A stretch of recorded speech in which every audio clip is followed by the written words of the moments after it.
Hello guys, तपाईहरुलाई फेरि पनि स्वागत छ फर्मुला एन्ड फंक्सन सिरिजको लेसन नम्बर 13 मा है। सो लेसन नम्बर 13 मा आज हामी के डिस्कस गर्छौं भन्दाखेरि चाहिँ तीनटा फंक्सन आज हामी डिस्कस गर्छौं। एउटा लेफ्ट, अर्को राइट, अनि guessed it right, last mid. Okay, so left, right and mid यो तीनटा फंक्सन चाहिँ आज हामी डिस्कस गर्छौं है। ओके, सो मसँग यहाँ स्याम्पल एक्सेल सिट छ, यतै गरेर देखाऊ। इक्वल टू लेफ्ट गरियो भने है, जस्तो फर एक्जाम्पल यो जोन टेरीकोमा मलाई चाहिँ सुरुको 4 वटा मात्रै लेफ्टबाट 4 वटा मात्रै चाहिएको छ भने सुरुमा चाहिँ टेक्स्ट कहाँ छ त्यो सेल रेफरेन्स चाहियो, त्यसपछि कतिवटा क्यारेक्टर चाहिँ तपाईलाई चाहिएको छ। सो मलाई 4 वटा चाहिएको छ लेफ्ट देखि। सो जोन है। अब यदि मलाई चाहिँ बाय द वे स्पेस पनि क्यारेक्टरमा गनिन्छ है, तपाईहरुलाई थाहा नै छ होला। मैले 5 गरे भने यहाँ स्पेस आउँछ एउटा एक्स्ट्रा है, एउटा स्पेस हुन्छ एक्स्ट्रा।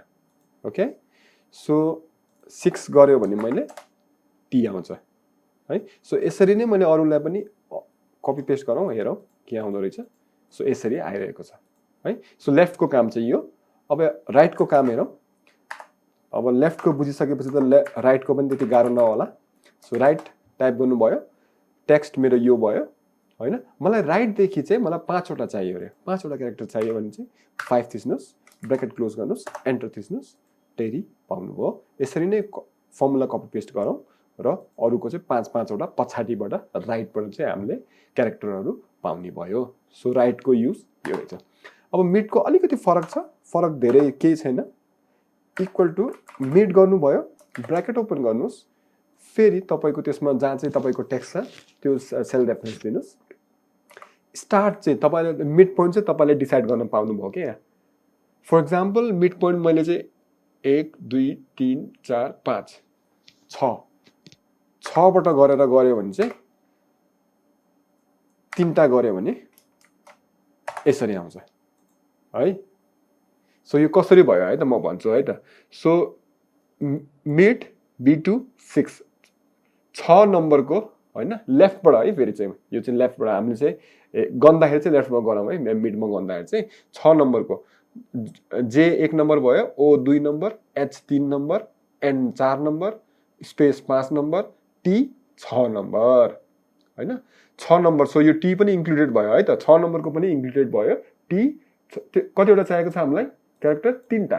सो टी एउटा भयो, ई भयो अनि आर भयो, त्यही भएर चाहिँ यता टीईआर आको है। सो यसरी नै कपी पेस्ट गरौँ। अझै एउटा टेस्ट गरौँ, चेक गरौँ। यहाँ फ्र्याङ्क ल्याम्पार्डको केसमा चाहिँ के भयो भन्दाखेरि चाहिँ 6 number F1 R2 A3 N4 K5 space 6 हैन, हो कि होइन है।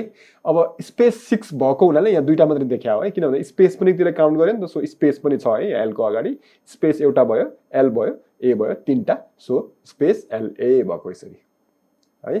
अब एस्ले कोलको केसमा हेर्दाखेरि चाहिँ ए1 एस2 एच3 एल4 ई5 वाई 6। सो वाई आयो सुरुमा, त्यसपछि स्पेस भएको हुनाले स्पेस पनि गनियो, यो पनि क्यारेक्टरमा गनिन्छ स्पेस पनि, त्यसपछि सी। सो 3टा वाई स्पेस सी भएर 3टा यता भयो। इजी थियो, एकदम इजी हैन।